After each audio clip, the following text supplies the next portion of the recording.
साई सम्राट news.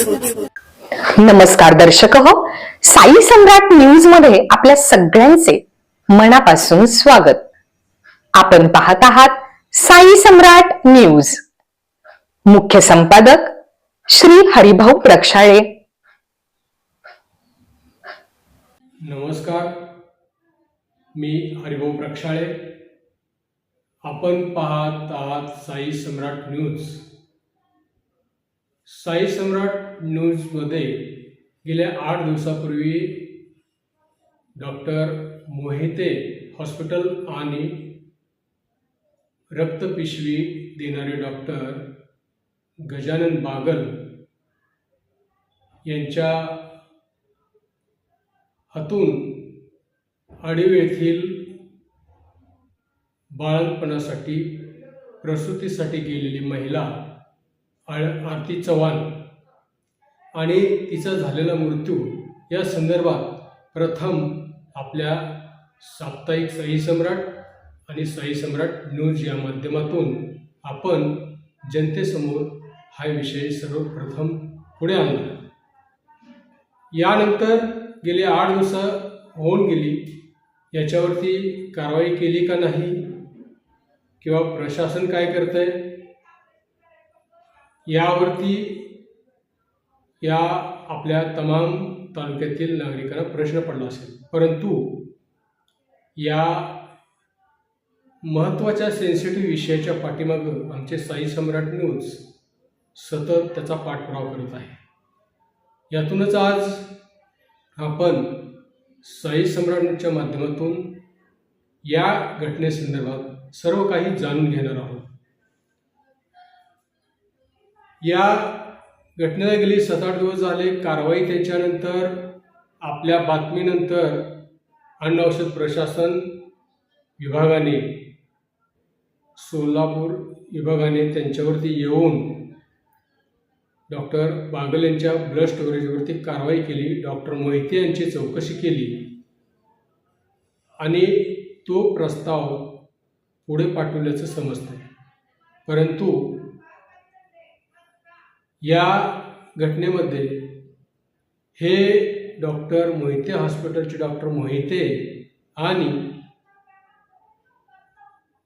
Shri Swami Samarth blood सेंटरचे doctor Gajanan Bagal आणि त्यांचे सहकारी सागर जाधव हे या गोष्टीला पूर्णपणे जबाबदार आहेत. तर गेले 8 दिवस झाले. आज आपल्या राज्याचं अधिवेशन हिवाळी सुरू आहे. हे असताना एका माढा मतदारसंघातील आडवे हे गाव आहे आणि या बाबतीत खरं तर माढ्याचे आमदार अभिजितआबा पाटील यांनी आवाज उठवायला पाहिजे होता आणि या संबंधित दोन्ही डॉक्टरवरती कारवाई व्हायला पाहिजे. परंतु अद्यापपर्यंत तरी हे आमदारसह मूग गिळून बसले आहे. या घटनेवरती काल मी सोलापूर येथील सिव्हिल सर्जन, जिल्हा शल्य चिकित्सका डोयफोडे मॅडम यांच्याशी संपर्क साधला आणि या दोन्ही डॉक्टरवरती कारवाई होण्यासाठी तक्रार दाखल केली आहे. त्यांना विचारले असता त्यांनी सांगितले की ब्लड सेंटरची परवानगी रद्द केली आहे आणि 7 दिवसामध्ये आम्ही समिती नेमून पुन्हा एकदा या दोन्ही डॉक्टरांची चौकशी करून त्यांच्यावरती योग्य त्या पद्धतीने कारवाई केली जाईल. परंतु कारवाई तर होईलच, पण या प्रकरणामध्ये मी पत्रकार हरिभाऊ प्रक्षाळे एक सामाजिक वसा बांधिलकी म्हणून आणि जागतिक मानवाधिकार सुरक्षा फेडरेशन पश्चिम महाराष्ट्र अध्यक्ष म्हणून या महिलेच्या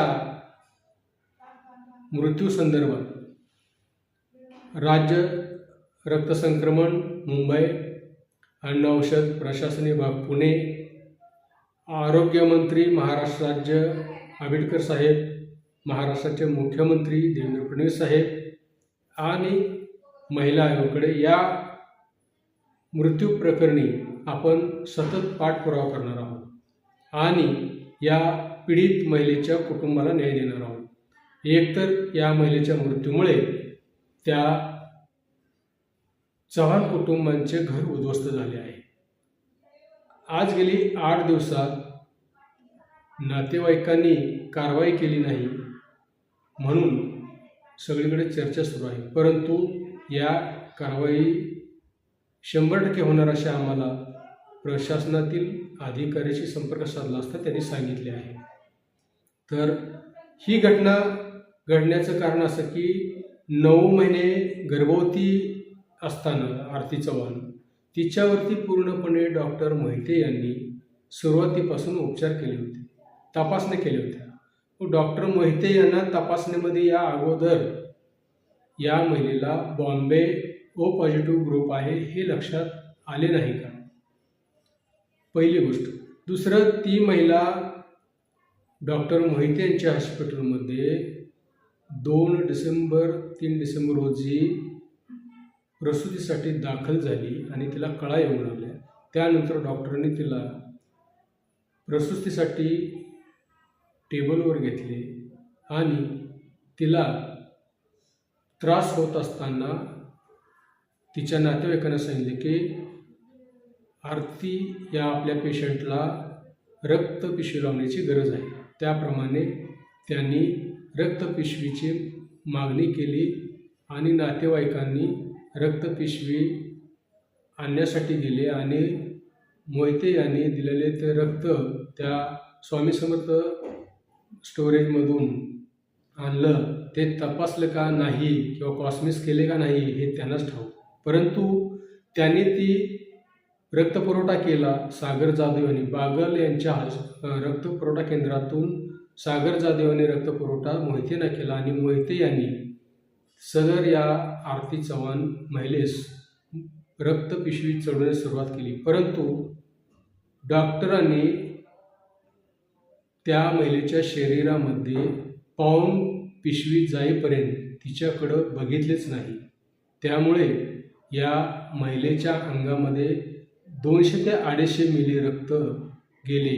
परंतु हे गेल्यानंतर ज्या वेळेला तिच्या युरिनमधून ब्लड यायला लागलं त्यावेळेला डॉक्टरांच्या लक्षात आलं की हे ब्लडमध्ये रिएक्शन आलेले आहे आणि त्यानंतर डॉक्टर मोहिते यांनी तिच्या नातेवाईकाला सांगितले की आपण आता यापुढे आपल्या पेशंटला सोलापूर येथील रुग्णालयामध्ये घेऊन जावं. हे सांगितल्यानंतर नातेवाईकांनी तत्काळ वाहन करून सोलापूर येथील मॅग्नम हॉस्पिटलला ॲडमिट केले आणि तेथील डॉक्टरांनी सांगितलं की या महिलेला रक्तपिशवीची गरज आहे आणि तिच्या पुन्हा एकदा तपासण्या कराव्या लागतील. त्यावेळेला त्या डॉक्टरांनी तेथील तपासण्या केल्यानंतर त्यांच्या लक्षात आले की सदर महिलेला बॉम्बे ओ पॉझिटिव्ह रक्ताची गरज आहे आणि तसे त्यांनी नातेवाईकांना सूचना दिली. त्यानंतर नातेवाईकांनी बॉम्बे ओ पॉझिटिव्हचा व्यक्ती रक्त देणारा कोण मिळतोय का बघितले आणि बॉम्बे ओ पॉझिटिव्ह रक्त धडपड करून त्यांनी मिळवून दिले आणि आरती चव्हाणवरती ते बॉम्बे ओ पॉझिटिव्हचं रक्त चढवण्यात आले. परंतु त्यावेळेला सकाळी रक्त देण्यात आले आणि दुपारी 3 ते 4 तासामध्ये आरती चव्हाण या महिलेचा सोलापूर येथील खाजगी मॅग्नम हॉस्पिटलमध्ये मृत्यू झाला. परंतु हेच जर डॉक्टर मोहिते यांनी रक्त देत असताना बघितलं असतं आणि जर 10 ml रक्त गेल्यावरच बंद केलं असतं तर या महिलेचा मृत्यू झाला नसता. आणि या ब्लड स्टोरेजमधून डॉक्टर बागल यांनी जाधव यांनी जर या महिलेचे कॉस्मिस रक्त तपासणी गट केला असता आणि त्यांना आढळून आले असते बॉम्बे ओ पॉझिटिव्हची गरज आहे तर त्यांनी ती रक्तपिशवी द्यायला नको होती. मग त्यांनी ती रक्तपिशवी चुकीच्या रक्तगटाची दिली कशी यावरही हा मोठा प्रश्न उपस्थित होत आहे.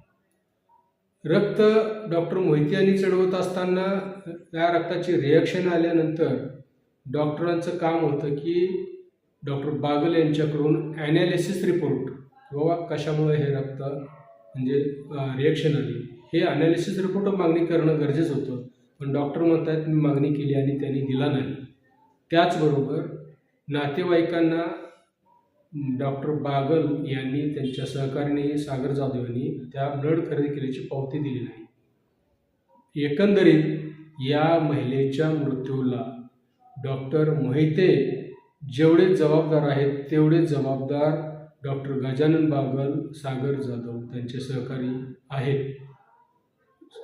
डॉक्टर गजानन बागल यांचे स्वामी समर्थ हॉस्पिटल गेल्या वर्षी अनेक पंढरपूरच्या हॉस्पिटलमध्ये अनेक रुग्णांना रिॲक्शन आली होती हे डॉक्टरांना इथल्या माहीत आहे. आणि त्याच्या अगोदर काही पेशंट मोठ्या हॉस्पिटलमध्ये त्यांच्या हातून अशा ब्लडमुळे दगावले आहेत हे माहीत आहे. असे असताना डॉक्टर बागल यांना या रक्त गटातील कोणताही अनुभव नाही. त्यांच्या आपण माहिती अधिकारामध्ये पूर्ण माहिती घेतली आहे. या डॉक्टर बागल यांनी हे एक्सपिरियन्स सर्टिफिकेट हे त्यांचं म्हणजे बोगसच आहे.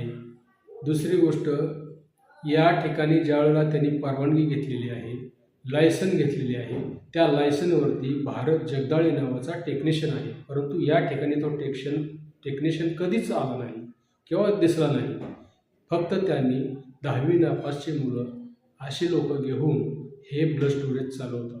यावरती गेल्या वर्षी आम्ही त्यांच्या बाबतीत साई सम्राटच्या माध्यमातून नागरिकापर्यंत आणि हॉस्पिटल शहरातील डॉक्टरांपर्यंत ही घटनाक्रम पोचवली होती. परंतु डॉक्टरांनी त्याकडं कानाडोळा केला आणि त्यानंतर डॉक्टर बागल यांना स्टोरेज 15 दिवसासाठी मंत्रालयातून सस्पेंड ठेवा अशी आदेश काढला. तेही आमच्याकडं आहे. त्याचबरोबर या सर्व डॉक्टर बागल यांच्या सागर जाधव सहकारी यांना सोलापूरची अक्षय ब्लड बँक ही खतपाणी घालत आहे. गेल्या वेळेस अक्षय बँकेनं ब्लड दिलं होतं, त्या ब्लडचीही या ठिकाणी आणल्यानंतर रिॲक्शन आली होती. त्याचबरोबर मोहोळ येथील शिवशंभू ब्लड बँकेची बोगस पावती सागर जाधवने वापरली, तेही आम्ही पुरावा म्हणून आमच्याकडे ठेवली होती. असे अनेक घटनेचे पुरावे, अनेक घटनेचे क्रम आमच्याकडं आहेत. त्यामुळं या पंढरपूर शहरातील किंवा आसपास तालुक्यातील डॉक्टर बागल अशा चुकीचे काम करून, डॉक्टर मोहिते असे चुकीचे काम करून किती लोकांचा किंवा किती महिलांचा बळी घेणार हे आता लोकांच्या चर्चेतून बाहेर पडत आहे. तर या डॉक्टर बागल यांच्या देण्यात आलेली परवानगी रद्द करण्यात आली असं समजतं आहे आणि त्यांनी पुन्हा एकदा ब्लड बँकेसाठी शासनाकडे मागणी केली. परंतु स्टोरेज आहे तर एवढे म्हणजे मोठे घटना घडले, बँक दिली तर किती घटना घडेल. आणि डॉक्टर बागल यांनी पहिल्यांदा 100 बेड दाखवून 200 बेड दाखवून परवानगी घेतली आहे. परंतु प्रत्यक्षात डॉक्टर बागल यांच्या हॉस्पिटलमध्ये 10 बेड आहेत आणि डॉक्टर बागल यांनी पुन्हा सिव्हिल सर्जनकडे फक्त 6 बेडची मागणी केलेली आहे. 6 बेडला अन्न औषध प्रशासन, आरोग्य विभाग, ब्लड बँक किंवा ब्लड स्टोरेज याची गरज भासते का, यांना द्यायला पाहिजे का, हे तितकंच पाहणं महत्त्वाचं आहे. त्यामुळे यापुढेही अन्न औषध प्रशासनाने अशा लोकांचे ब्लड सेंटरचे दिलेला परवाना रद्द करावा अशी नागरिकातून ही मागणी जोर धरत आहे. त्याचबरोबर आम्ही डॉक्टर बागल यांच्याकडून अशी ही घटना घडली की एका महिलेचा मृत्यू झाला. डॉक्टर मोहिते आणि बागल हे जबाबदार आहेत. मग अशा लोकांना डॉक्टरकीचं लायसन घेऊन प्रॅक्टिस करणं हे सुद्धा लोकांच्या जीवावर बेतणार आहे. त्यासाठी आम्ही मागणी करत आहोत मेडिकल काउन्सिल यांच्याकडं की त्यांचं डॉक्टरकीचं लायसन्ससुद्धा रद्द केलं पाहिजे. यावर आम्ही पूर्णपणे या पीडित कुटुंबाच्या पाठीशी आहोत, जनतेच्या पाठीशी आहोत आणि जनसेवेसाठीच आमचे साई सम्राट न्यूज सातत्याने काम करत आहे. त्यामुळे बघूया यापुढे शासन यावरती काय निर्णय घेणार. त्यानंतर आपण पाहूयात की शासनाने योग्य या पीडिताला न्याय दिला असेल किंवा देणार योग्य आहे. न्याय नाही मिळाला तर त्याच्यासाठी आम्ही सर्व ठिकाणी साई सम्राट या माध्यमातून जागतिक मानवाधिकार सुरक्षा फेडरेशनच्या अध्यक्ष या नात्याने, पत्रकार संघाच्या अध्यक्ष या नात्याने, सचिव या नात्याने मी सतत या पीडितेला न्याय देण्यासाठी प्रयत्न करणार. मोहिते यांच्याकडे आरती चव्हाण हे पेशंट ॲडमिट असताना रक्ताची पिशवी चढवल्यानंतर पेशंट हा सिरियस झाला आणि आरती चव्हाण या पेशंटला सोलापूरला खाजगी दवाखान्यात घेऊन जाण्याचा सल्ला आरती चव्हाण याच्या नातेवाईकाला डॉक्टर मोहिते यांनी दिला. या सर्व घटनाक्रम घडल्यानंतर हॉस्पिटल डॉक्टर मोहिते यांचं या ठिकाणी एका यूट्यूब चॅनलवर बोलताना सांगितले, डॉक्टर मोहिते स्वतः सांगतात की या प्रकरणामध्ये डॉक्टर पंकज गायकवाड बोलतील. अहो, डॉक्टर पंकज गायकवाडचं हॉस्पिटल नाही, ते भूलतज्ञ डॉक्टर आहेत. त्यांचा या घटनाक्रमामध्ये कुठलाही संबंध नाही. तुम्हाला बचाव करण्यासाठी यातून तुमच्या पाठीशी राहण्यासाठी ह्या डॉक्टरांना आपण यूट्यूब चॅनलच्या समोर बोलण्यास सांगितले आहे. डॉक्टर पंकज गायकवाडांनी सांगण्याचं यामध्ये कारणच नाही, कारण त्यांचं ना हॉस्पिटल ना त्यांचा काही संबंध. या ठिकाणी एवढी मोठी घटना घडली असताना डॉक्टरांनी पाठीशी घालण्याचं पंकज गायकवाड यांचं काहीच कारण नाही. त्यांनी एका यूट्यूब चॅनलसमोर बरंच काही सांगितलं की डॉक्टरांनी त्या पेशंटला बघितलं आणि या डॉक्टरांच्या मुळं या आरती चव्हाणचा हलगर्जीपणा झालेला नाही. अन्य बरंच काही जे डॉक्टर गायकवाड यूट्यूब चॅनलच्या समोर बडबडले हे सर्व काही व्यर्थ आहे. माझं त्यांना एकच सांगणं आहे की ज्यांच्या हॉस्पिटलमध्ये घटना घडली आहे, जे या घटनेशी जबाबदार आहेत, त्यांची रीतसर चौकशी केली जाईल. ज्यांनी चुकीची रक्तपिशवी दिली त्यांची ही चौकशी करून त्यांच्यावरही कारवाई होईल. मग तुम्ही डॉक्टर मोहिते यांना पाठीशी का घालता आणि तुम्ही यूट्यूब चॅनलच्या समोर असे काही बोललात, त्यामुळे सध्या पंढरपूर शहर व तालुक्यातील जे जनता आहे, एवढी मोठी घटना सेन्सिटिव्ह असताना तुम्ही जे बोलला त्या बोलण्यावरती संपूर्ण तालुका आणि शहरातले लोक नाराज आहेत आणि सरळ म्हणतात की डॉक्टर पंकज गायकवाड यांचा कोणताही यामध्ये संबंध नाही. तुम्ही यामध्ये डोके घालू नका. तुम्ही भूलतज्ञ आहात. तुम्ही तुमचे काम करा. यासाठी पंढरपूर शहरातील जनता, नागरिक सुज्ञ आहेत.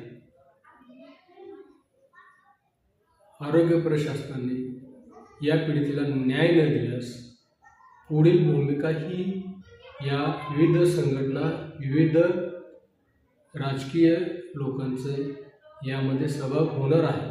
परंतु सध्या तरी प्रशासन यावर काय करतंय किंवा करणार आहे की नाही याकडे मात्र सर्वांचे लक्ष लागले आहे.